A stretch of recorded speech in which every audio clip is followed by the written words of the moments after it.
저도 생각을 좀 해봤거든요. 셀프 스타일링에서 가장 중요한 게 뭘까? 셀프 스타일링이 잘 되려면 본인이 손질하기가 쉬워야 돼요. 집에서 손질하기가 쉬우려면 당연히 미용실에서의 그런 역할이 되게 중요하겠죠. 그래서 미용사에 대한 기술력, 그 다음에 시술적인 거, 그 다음에 본인의 셀프 스타일링 이렇게 해서 정말 멋있는 헤어스타일이 나온다고 생각합니다. 안녕하세요, 최희정입니다. 오늘은 제가 셀프 스타일링에 대해서 좀 얘기를 해보고자 합니다. 셀프 스타일링에 대한 저의 생각, 셀프 스타일링의 중요성, 뭐 이런 그냥 저의 생각을 좀 얘기를 좀 해보고 싶어서 영상을 좀 찍게 됐습니다. 제가 생각했을 때 셀프 스타일링에서 가장 중요한 거는 손질이 쉬운 게 되게 중요하다고 생각해요. 왜냐하면 이런 전문가가 아닌 일반 고객님들이 집에서 셀프로 스타일링을 하려면 사실 전문적인 지식도 없고 전문적으로 뭐 어떻게 도구를 사용하실 줄 모르시는 분들이 많으니까 손질하는 게 가장 쉬워야 된다고 생각하는데, 저희가 유튜브를 보면은, 유튜브나 이런 정보성 헤어글을 보면은 셀프 스타일링에 대한 영상이 되게 많잖아요. 그리고 보면은 간단한 헤어 스타일링, 뭐 간편한 손쉬운 막 이런 게 되게 많이 있더라고요. 그래서 이제 들어가서 보면 대부분의 영상들은 이제 고데기를 쓰거나 헤어 롤 드라이 뭐 이런 도구를 써서 스타일링을 하잖아요. 근데 사실 그게 정말 맞는 말이에요. 뭐 틀렸다 이런 게 아니라, 솔직히 저도 미용인으로서 좀 생각을 해봤어요. 이 영상을 보고 고객님들이 정말 집에 가서 그렇게 할 수 있을까?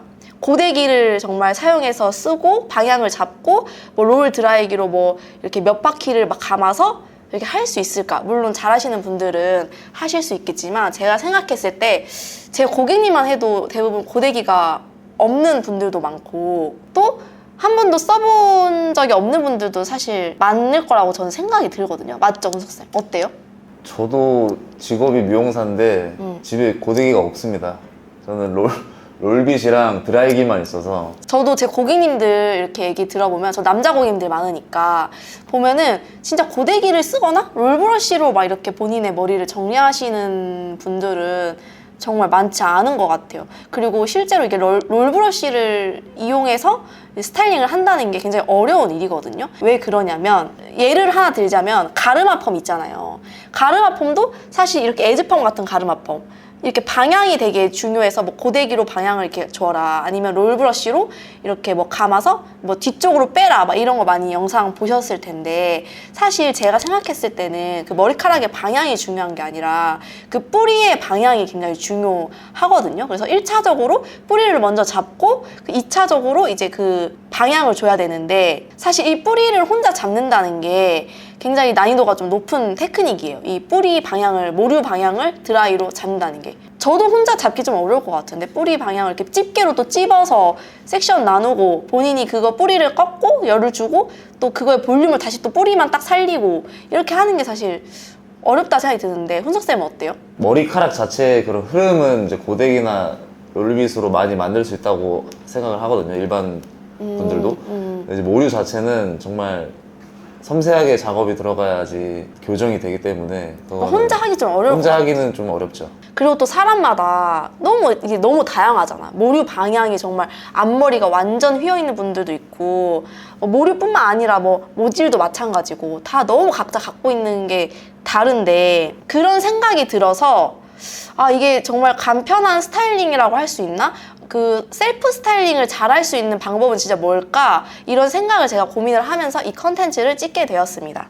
제 생각에는 이제 롤빗이나 고데기 같은 경우는 일반 모든 분들이 사용하는 것보다는 약간 좀 특수한 경우에만 쓰는 것 같은데, 뭐 예를 들어서 곱슬인 분들이 슬리컷 같은 걸 연출하기 위해서 고데기로 좀 펴서 손질을 하거나, 왜냐면 곱슬 자체에서는 슬릭한 느낌이 안 나잖아요. 그래서 그런 분들이 이제 고데기를 사용하는 느낌이고, 그냥 직모나 이제 이런 분들은 커트 형태가 잘 돼 있다면은 그냥 제품만 써서 좀 형태가 잘 나오게끔 할 수 있는 것 같아요. 그니까 제가 또 이 부분에서 생각을 한 게 있는데, 집에서 손질하기가 쉬우려면 미용실에서의 역할, 그 다음에 미용사의 기술력이 되게 중요하다고 좀 생각이 듭니다.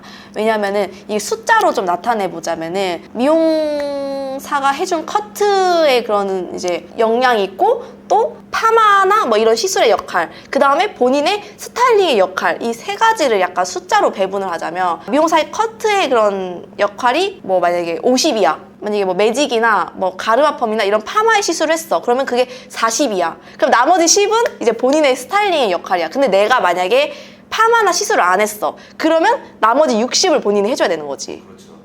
그래서 이제 100이 되는. 이게 만약 스타일마다 좀 다르겠죠. 뭐 예를 들면 뭐 드롭컷 뭐 이런 거는 이제 이게 좀 달라지겠지만 어쨌든 시술을 안 하고 커트만 하고 좀 완성도 있는 머리를 하고 싶으면은 본인이 해야 되는 이 퍼센트가 늘어나는 거죠. 근데 이제 그거를 줄여주는 게 이제 시술이나 뭐 파마나 뭐 다운펌이나 뭐 이런 시술이 되겠죠. 뭐 파마를 해라, 시술을 해라 뭐 이런 말이 아니고 하면은 확실하게 본인의 이제 본인이 해야 되는 그 역량이 줄어든다. 이제 요런 말인 거죠. 실제로 또 그렇게 미용실의 역할이 잘 되어 있으면 정말 손질을 많이 안 해도 되거든요. 혼석쌤도 저희 지금 미용사지만 옛날에 손님일 때, 미용 안 했을 때 경험해보면은 잘 맞는 미용실 딱 가면은 손질할 게 없잖아요, 사실. 셀프 스타일링 할 게 없잖아. 맞지 않나요? 아, 저도 뭐 진짜 잘 다니던 미용실 항상 가면은 그냥 손질이 편하게 되는 머리를 해주시는 것 같아요. 내가 그냥 툭툭 털기만 해도 제가 생각하는 그런 연출이 되니까. 그쵸. 근데 이제 제가 다른 뭐 미용실을 한번 갔는데 하던 대로 했는데도 안 되는 경우가 있더라고요. 그쵸. 그게 제가 생각했을 때는 진짜 커트 이 테크닉의 문제라고 생각을 하기 때문에 맞아. 테크닉 플러스 시술. 네, 테크닉 플러스 시술이어서 맞죠. 머리 해주는 미용사가 정말 이 손질하기 편하게 하는 거에 한 반은 차지하고 있는 것 같아요. 진짜 반 이상 차지하죠. 네, 맞죠. 반 이상 정도. 반은 정말 차지하는. 말씀하신 것처럼 또 어떤 데 가면 손질하기가 굉장히 어렵잖아요. 그게 이제 기술력의 차이고 미용실마다 이제 그 다른 이제 그거의 차이라고 생각을 하는 거죠. 그래서 예를 들면은 요즘 슬리컷 많이 하잖아요. 근데 이제 슬리컷을 하려면 사실 스타일링을 어떻게 하는 게 중요한 게 아니고 질감 처리랑 층이 되게 잘 나 있어야 되는데, 그래서 예시로 사진을 하나 보여드리면은 첫 번째 사진 이렇게 뭐 예를 들면 슬릭한 이런 거 요즘 많이 하고 싶어 하시잖아요. 앞머리 가볍게. 근데 이 두 번째 사진처럼 커트가 되어 있으면 아무리 스타일링을 해도 커트가 슬릭하게 되어 있지 않고 질감 처리와 층이 잘 되어 있지 않기 때문에 사실 이렇게 저희가 원하는 이 사진처럼 슬릭하게 되기가 되게 어려운 거죠. 그래서 이거는 셀프 스타일링으로 아무리 영상을 보고 따라한다 해도 애초에 기본적으로 커트가 잘 안 돼 있기 때문에 굉장히 어렵다. 이렇게 볼 수 있고요. 또 이 두 번째 사진 같은 경우도 이 모류의 방향이 틀어져 있잖아요. 이런 경우는 사실 혼자서 집에서 남자 고객님들이 그거를 다 드라이해서 잡아놓는 건 어렵고, 이거를 개선하기 위해서는 다운펌을 해서 모류의 방향을 좀 개선시켜 주거나 이렇게 하셨을 때 훨씬 손질이 좀 쉬우실 수 있죠. 결국에는 셀프 스타일링이 잘 되려면 손질하기가 쉬워야 되고, 또 손질하기가 쉬우려면 미용실에서의 이제 그런 역할이나 미용사의 기술력이 중요하다고 저는 생각을 하는 거죠. 솔직히 스타일링이나 손질 방법을 검색해 보시는 남자 고객님들도 고데기나 롤브러쉬를 쓰고 싶지 않아 하는 분들이 저는 많을 거라고 생각을 하거든요. 좀 정말 간편하게 뭔가 이렇게 쓱쓱 할 수 있게 그런 방법 없을까? 이렇게 생각을 해서 셀프 스타일링 이렇게 검색하시는 분들이 많을 것 같아요. 정말 그렇게 하고 싶다면 좀 정직하고 본인이랑 소통이 잘 되고 기술력이 있는 미용실을 찾는 게 중요하다고 생각합니다. 그래서 셀프 스타일링에서 가장 중요한 것은 미용실의 역할이 크다. 오늘 좀 저의 생각에 대한 그런 셀프 스타일링 그냥 그런 영상들을 이제 저도 보니까 그런 걸 보면서 그냥 들었던 저의 솔직한 생각에 대해서 좀 촬영을 해봤고, 또 실제로 고객님들이 그런 거를, 왜냐면 저도 남자 고객님들이 있으니까 생각보다 진짜 하기 쉽지 않아요. 저도 제 머리 어떻게 뭐 이렇게 드라이하고 뭐 고데기 넣고, 저도 미용사지만은 쉽지 않잖아요, 사실. 핀셋 처리하고 남자분들 얼마나 더 힘들까, 약간 이런 생각이 들더라고요. 그래서 이거에 대한 정말 근본적인 좀 그런 핵심적인 얘기를 좀 해보고 싶었고, 오늘 그렇게 좀 해보고 싶었습니다. 훈석쌤은 어떠신가요? 보통 남성분들이 이제 손질하는 게 그냥 진짜 간편하게 하고 싶어 하는 분들이 진짜 너무 대부분인데, 맞죠. 근데 뭐 이거 하고 저거 하고 이런 것도 되게 번거롭기도 하고, 맞죠. 정말 미용실에서 잘 이렇게 해주시면은 손님들도 편하게 손질할 수 있는 그런. 근데 이거는 제가 또 오늘 또 오해하실까봐 뭐 파마나 뭐 시술을 해라 뭐 이런 의미에서 찍은 건 절대 아니고요. 그냥 이제 고객님도 아시겠지만 한 번 더 이제 좀 정리해서 말씀을 드리는 거죠. 이제 잘 돼 있는 커트에다가 시술을 하면 정말 어쩔 수 없이 손질하는 게 줄어들 수밖에 없다. 그래서 나 같은 경우는 손질을 좀 잘한다. 그 영상처럼 고데기나 이런 이해도가 높다. 이러면 방금 말한 중간 단계인 시술이나 뭐 그런 거를 건너뛰고 본인의 이제 셀프 스타일링에 대한 그 역량이 더 늘어나는 거고, 나는 어떻게 해도 안 된다, 이게 이해가 안 된다 싶으면 사실 그 셀프 스타일링의 비중을 줄이고 그 시술에 대한 비중을 늘리고 또 이 비중을 늘렸는데도 안 된다 이럴 수 있잖아. 나는 막 파마를 미용실에서 했는데도 맨날 마음에 안 들어. 그러면 이제 그 미용사에 대한 기술력에 대한 그거를 좀 보셔야 된다. 약간 이런 거죠.